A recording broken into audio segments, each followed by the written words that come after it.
Hello mga ka-YT, good morning and welcome back to my channel, Renzo Classic po. So for today's video, i-share ko lang po sa inyo yung nangyari sa front fork suspension ng ating YTX.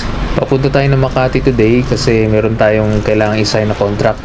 Pero bagong lahat gusto ko lang i-share sa inyo to para magkaroon kayo ng idea. Lalo na pag nagka-problema yung front suspension nyo. Pagka sumang-ayon po yung kanyang thread, madali lang po. Pero pagka nag-stuck ka po yung thread nyan, or let's say yung tornilyo na kumakapit dun sa front suspension sa ilalim, napakahirap pong tanggalin. Na-stuck up po yung pinaka front suspension niyan sa may bandang kanan. Na hirap si Ryan tanggalin. So ginawa niya lahat ng paraan pero talagang hindi niya matanggal. So I decided na daling ko sa ibang shop dito sa may Octagon. Yun lang, parado pa. Same problem din, talagang hindi nila matanggal kahit anong gawin. So nag-decide na yung tatay nung mekaniko na mag-welding ng isang rod na pwedeng tumugma o pumasok sa parang tornilyo niya sa loob.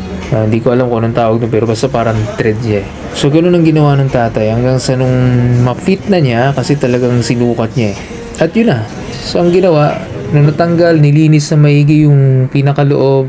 And then after that, naglagay ng bagong fork oil. Kasi kailangan may play yan hindi po pwedeng matigas walang oil para gumana yung suspension. Alright, so yan, tinanggal na yung lumang oil ng fork suspension at ito pala yung thread na sinasabi ko mga ka-riders, no? Yan, nag-stuck up dyan yung parang tornilyo niya kaya ayaw matanggal, no? So yan po yung naging problema. Alright, so ito nililinis na totally. So ganun pong ginagawa nila, no?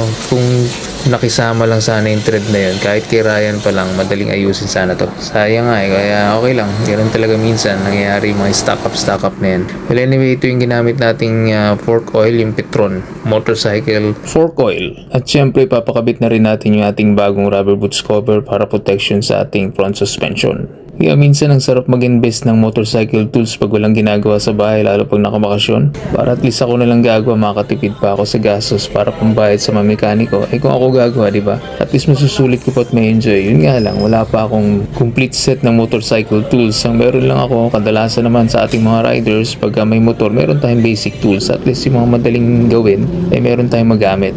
Alright mga riders, yun lang naman ang gusto ko share sa inyo. At ito, pahangin muna tayo ng gulong. And after this, diretso na tayo sa Makati. Alright mga riders, Renzo Classic po. Maraming salamat po sa panonood. And please don't forget to subscribe if you're new to my channel. And press the notification bell para lagi po updated sa mga susunod ko pa na videos. Renzo Classic po, maraming salamat.